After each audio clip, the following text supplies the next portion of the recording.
জুলাই ঘোষণাপত্রের মতো করে একপাক্ষিক দলীয় কোনো ড্রাফট হিসেবে এটা জারি হওয়ার মতো সম্ভাবনার জায়গাটুকু না থাকে, যাতে করে জুলাই সনদ কোনো প্রতারণার বস্তুতে পরিণত না হয়।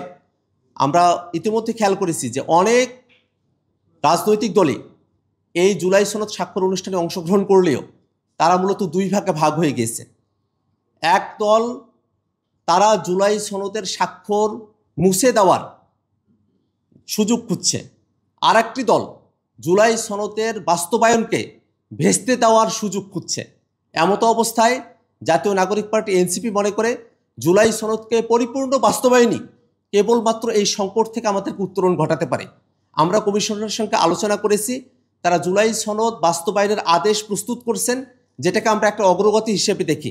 কিন্তু সেই জুলাই সনদ বাস্তবায়ন আদেশ, সেখানকার টেক্সট, সেখানকার কন্টেন্ট এবং তার কার্যকারিতার জায়গাগুলো কি হবে, সেটা এখনও পর্যন্ত আমাদের কাছে পরিষ্কারভাবে তারা উপস্থাপন করেন নাই।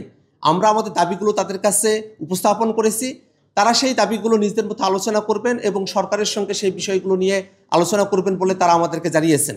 কিন্তু আমরা বারংবার এই কথাটা বলছি যে অভ্যুত্থানের মধ্য দিয়ে জনগণের সার্বভৌম অভিব্যক্তির যে অভিপ্রকাশ ঘটেছে, সেই জায়গা থেকেই মাননীয় প্রধান উপদেষ্টা ডক্টর মোহাম্মদ ইউনূস তিনি যেমন করে জুলাই ঘোষণাপত্র পাঠ করেছেন, তেমন করেই তিনি জুলাই সনদও জারি করবেন এবং সেই জুলাই সনদের প্রেক্ষিতে যে গণভোট হবে, গণভোটের মধ্য দিয়ে সামনের সংসদকে কনস্টিটিউয়েন্ট পাওয়ার ডেলিগেট করা হবে।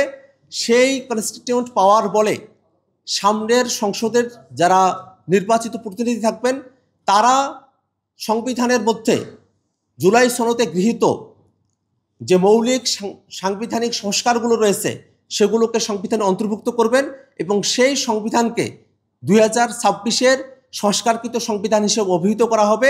সেই দাবি আমরা কমিশনের কাছে উপস্থাপন করেছি।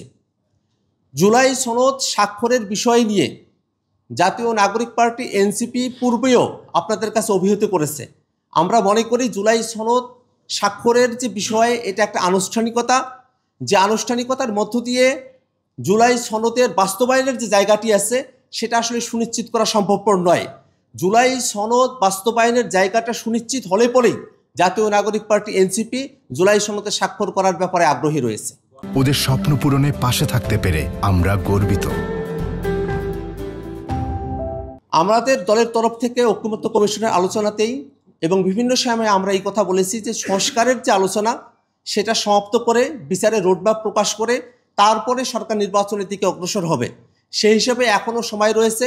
সরকার চাইলে এই সময়ের মধ্যেই গণভোটের তারা প্রস্তুতি সম্পন্ন করতে পারে, কিন্তু তারও আগে সবথেকে গুরুত্বপূর্ণ বিষয় হচ্ছে যে আদেশ জারি করা হবে, সে আদেশের কন্টেন্ট কী হবে, টেক্সট কী হবে, তার কার্যকরিতার জায়গাগুলো কী হবে সেটা পরিষ্কার করা।